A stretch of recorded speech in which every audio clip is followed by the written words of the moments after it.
My good people, and welcome back to Anointed Lady TV, your number one channel for legitimate news on politics and many other koko wey dey sup for inside this our nation, Nigeria. And as usual, we don't come with breaking news. Me get updates to them at table I need share give the general public. And the koko be say, the Apex Igbo Social Cultural Organization wey be Ohanaeze in the Igbo, they don't come outside now. They issue a strong warning to all Igbo people where they reside, where they stay for inside Lagos State.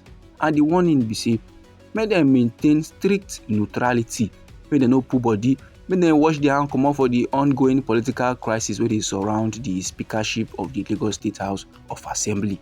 The group now will be the Ohanaeze Igbo, they express their concerns. Them now they yarn say this dispute, so this palava between the impeached speaker will be Mudashiru Obasa and the newly elected speaker will be Mojisola Merenda.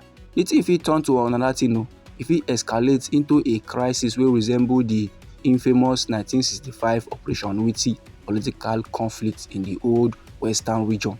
And now you get one statement wey dey signed by the Ohanaeze Igbo, their deputy president general, and that's Mazi Okechukwu Isuguzoro.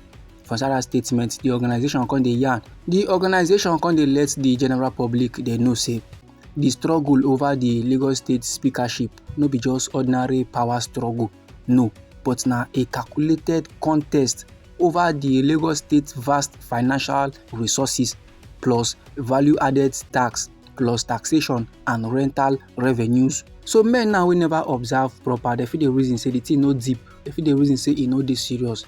Until they go pull leg inside and it swallow them, at that time they go know say the matter is deep, the matter is serious, no be small. And the Ohanaeze Igbo now they sama warning, they sama caution, say based on information where they don't gather, based on wetin them now don't observe for the whole matter, efforts dey ground to drag Igbo people into the crisis.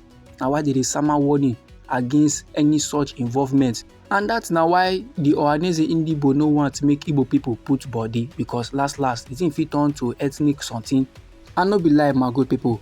You know say some time ago, Lagos State people will be Yoruba, they come dey do protest to kick out Igbo people come for their states. Because they do protest, say make Igbo people come out for their state too. After all, say Lagos State now belong to Yoruba. So Igbo people now no supposed they there. Make them go do their Biafra level for southeast, make them leave Yoruba land for them. And onto that very particular matter, the Ohanaeze Igbo self come gas put mat. The Ohanaeze Igbo now come dey tell the group where they organize the level, say make they even do the camps, because themselves no be even their intention to come dey flood the drag land. They no even dey drag land with anybody. Their own na say make federal government give them chance, make they go their way, make they go do their Biafra, and make the federal government they continue to do their Nigeria. And now this very particular agitation, now why Mazi Nnamdi Kanu will be the leader of the indigenous people of Biafra still dey in detention. And that's my good people. Now so the matter it died down. Now the updates be say the Apex Igbo Social Cultural Organization, maybe Ohanaeze Igbo, they don't come outside again now. The summer strong warning they give the Igbo people waiting for inside Lagos State. So they no try and say they put body for the political crisis where they surround the speakership of the Lagos State House of Assembly. May them try resist any temptation we go once they now to involve themselves for the dispute where they between the impeached leader will be Mudashiru Obasa and the newly elected speaker will be Mojisola Merenda. And they constantly draw ear, they constantly summer warning. So they urge those people now where they engaged in the ongoing political contest. So they draw lessons from the annals, from the things and things will happen in history. The events between 1961 and 1965 in the old western region, characterized by the dreadful fallout of the Akintola and Awolowo rivalry. That now supposed to serve as a strong reminder of the catastrophic consequences wey go last arise when petty political issue can turn into something chaotic. And the phrase will be the wild west, they only signify an era of tumult, but it serves as a cautionary warning for present-day Nigeria. Then the Ohanaeze Igbo constantly yarn they give the general public for inside their statement. Say the democratic framework of this our green, white, green country will be Nigeria, so it is standing on thin ice. With the way things be now for inside our nation, wahala go soon burst oh. And they call on all Nigerians, they call on the general public entirely, as well as the advocates of democracy. Those people now where they push for human rights, rule of law and all those stuff for them, make them make sure say the current speakership tussle the beef now wey dey happen for inside Lagos State House of Assembly. E no go come turn to something wey go come make men now dey remember the 1965 crisis wey lead to the collapse of Nigeria's first republic and the subsequent disintegration of democratic governance for inside the year 1966. And still for inside the statement by the Ohanaeze Ndigbo, they still last condemn the deployment of security forces, and that they include the Department of State Services wey be DSS and the police to the Lagos House of Assembly on the 17th day of February for inside this year 2025. And the Ohanaeze Ndigbo now dey yarn dey give the general public say that levels now e no make sense at all. For DSS and police to come dey plaster for the Lagos State House of Assembly the way dem take show up, e no make sense. Then now they even describe the development as a stark reminder of how the democracy of this our white green country wey be Nigeria so e be.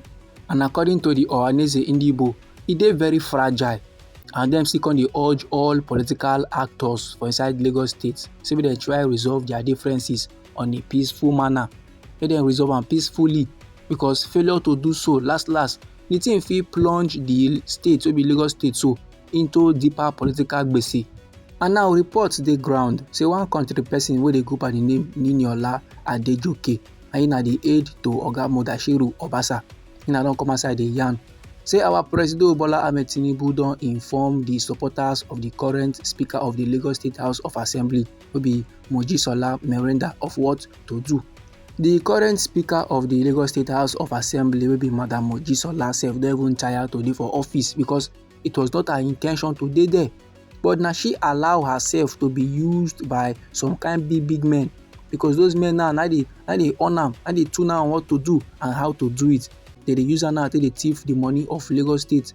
And Niniola Adejoke comes dey yarn say if last Mojisola Merenda come comot for office, make dem just give her 7 days. If she comot, say when dem go torchlight the things wey don happen, they go see am say money don miss, wetin no good.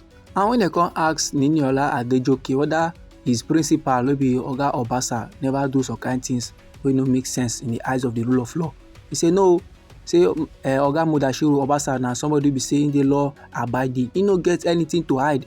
So if anybody want torchlight him matter, make him go torchlight. But however, good people, the Speaker of the Lagos State House of Assembly wey be Mojisola Merenda, she na don come outside come dismiss the claims. She say nothing like that.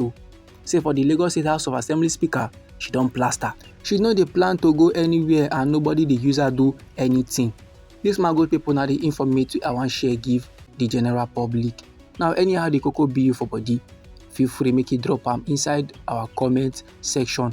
You know say now we be Anointed Lady TV, and our hobby na to dey give on our legit informate on the things and things wey dey go on for inside we nation Nigeria. So if you like this update and you go like to dey receive more, try make you subscribe to this channel and try make you put on the notification bell so that as we dey bring more news dey come, you go first receive the update and you go even get am sharp. Me dey come here side again to another legit news for you my good people. Try make you no go anywhere.